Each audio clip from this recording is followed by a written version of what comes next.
Imagine squeezing 10 years of investing wisdom into one video. Sounds impossible, right? Well, today I'm about to do exactly that. I'm about to share with you 5 investing secrets that I've learned from being in the trenches across the last decade. This video will save you from losing money and making years of costly mistakes. So first of all, why should you listen to me? Well, my name is Kieran, and I've been in the markets now for over a decade from the age of 16. As a professional trader, I manage funds for professional trading firms and also teach clients globally from US, Canada, and Europe, and help them to scale to 6-7 figures in trading and investing capital. So people pay thousands to be mentored by me, and you're getting some of this advice for free. So let's dive in.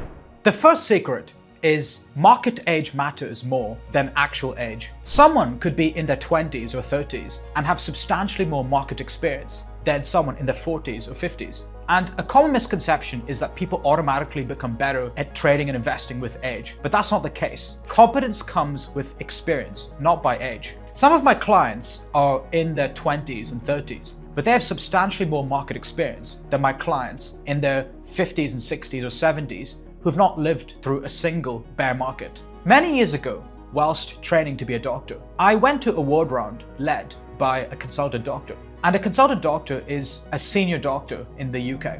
After the end of the meeting, this doctor mentioned to everybody that he was investing some money in the stock market.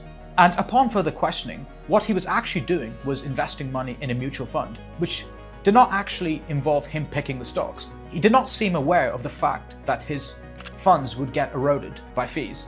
I also asked him, how many bear markets have you actually lived through? Of course, I asked in a polite way, I didn't say it in a blunt way, but he then said, oh, I'm quite new, I've just started in this last couple of months. It was clear that he'd done some research into investing by dabbling in some books and talking to some people, but it was evident there was no clear depth to the knowledge. So in this scenario, the doctor's actual age was around 45 to 46, but his market age was 0 because it was his first year in investing. So at the time, whilst I was substantially younger than the doctor, my market age was 5 because I had lived through at least 2 major market crashes, which has given me some experience in the markets. A main problem is that people often confuse competence in one area of their life with another area. But of course, every area of life, whether it's health, wealth, relationships, need worked on. People often assume that maturity comes with age, but in reality, it comes through hardships and experience. The markets are no different. A key question is, how many bear market crashes have you lived through? If you've not lived through at least 2 or 3 major market crashes, then you simply do not have enough market experience. And that's okay. The main thing is to actually recognize that and really focus on learning.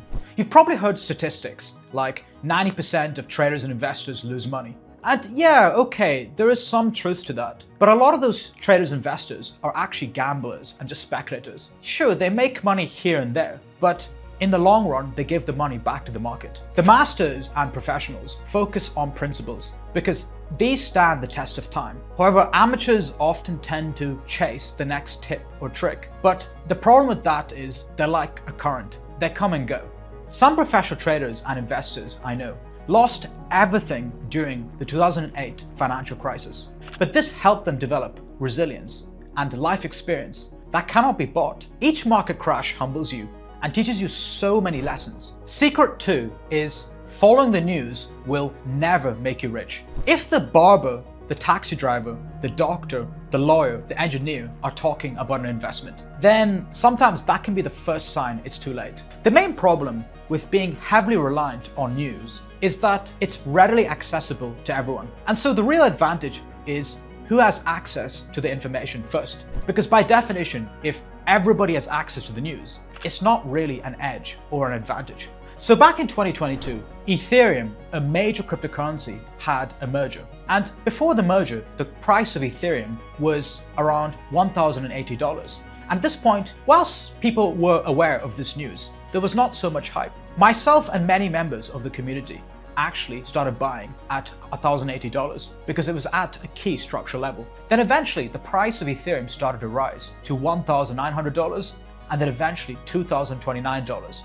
And at this point, I got so many messages on Instagram asking, Kieran, should I buy Ethereum at this price because it's going into the merger now. But when the merger happened, Ethereum had a quick rise and then a massive crash. And this was an example of a buy the rumor, sell the news event. The time to buy was well in advance, when no one was talking about it, when it was near a key structural level. By the time the merger actually happened, it was already priced into the chart. But human nature being human nature, this is when people FOMO'd in. And that ultimately led to a massive crash. A key takeaway from this is that following the news is not an edge or a competitive advantage in itself, because the main advantage here is having early access to the news. And unless you are an event-based institutional grade trader who makes decisions based on news, that's going to be quite difficult. Often news just accelerates price action that was meant to happen anyway. But the problem is once the price action dumps, as humans we generally tend to spin a narrative or we want to blame some news event. Also, making decisions purely based on news and the plethora of information on the internet can lead to analysis paralysis. Last Saturday, I was just off a call with a client and he asked me, Kieran, do you think this investment ran up because of Jeremy Powell's speech? And these are kind of questions that I get asked all the time. So say for example, next week, there is some news event, for example, CPI or FOMC, any news event, and the outlook is projected to be bearish, or in other words, people believe the market is going to go down. Well, on the day of the event, if the news is not as bearish as the projection, then actually the markets can rally up or just stay sideways. It's not about the news itself. It's about how market participants actually react to the news. And this is a common mistake I see all the time. People automatically assume, oh, well, the news will be bad, and so therefore the market is going to dump. And that's far from the case. There are so many variables at play.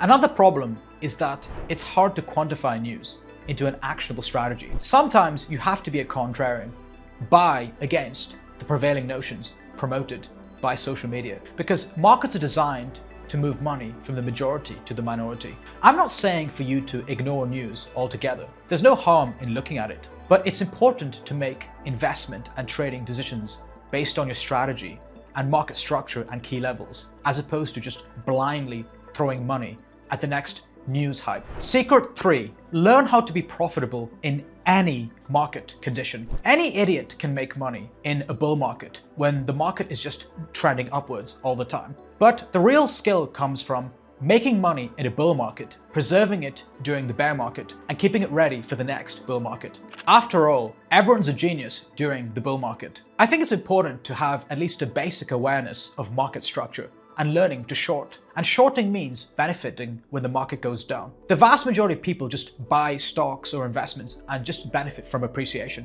But often people don't recognize you can also benefit when the market goes down as well. And if you're struggling to be a profitable trader or investor, or a business owner looking for more ways to grow your wealth, then do join us at MDX Algo. We're a community of professional traders, some of us who've been in the markets now for over a decade and are institutional grade traders. If you sign up using my link in the description below, you'll get 10% off every month. Secret 4 is experience beats education every time. Many weeks back, I just got off the call with a client who studied finance at Oxford University. He'd been trading for many years and tried everything, but still was not profitable. Upon speaking to him, I realized exactly what he was doing wrong. He was mostly making decisions based on following the news or second best guesses, and no real system or strategy. And he was more of an analyst than an actual trader. Simply having market knowledge is not enough. You have to backtest your strategies and make sure it stands the test of time, especially during bear markets as well. And there is no shortcut for this. Secret 5 is poor risk management will ruin you. A lot of amateur retail investors are waiting for the next big investment that's going to change their life. And sure, you hear stories of people who've invested a couple thousand in some random investment and made millions of dollars. But most of those people actually give back the money to the markets in the long run. So many years ago, in my first bull run, I saved up around $8,000 and invested it into the markets. And finding 3 to 5 really good investments actually enabled me to multiply that to hundreds and hundreds of thousands of dollars. But the main problem was that I didn't have a structured, rule-based rinse and repeat system that I could use to replicate time and time again.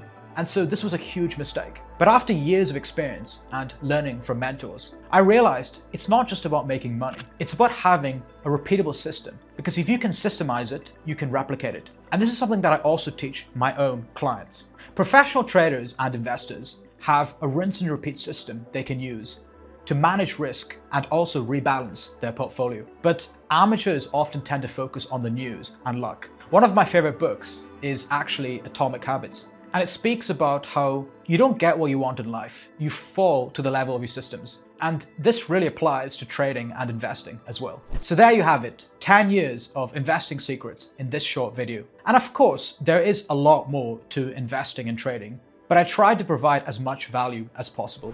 Remember, investing isn't a sprint, it's a marathon. And if you enjoyed this video, then you will love my previous video, which talks about similar things.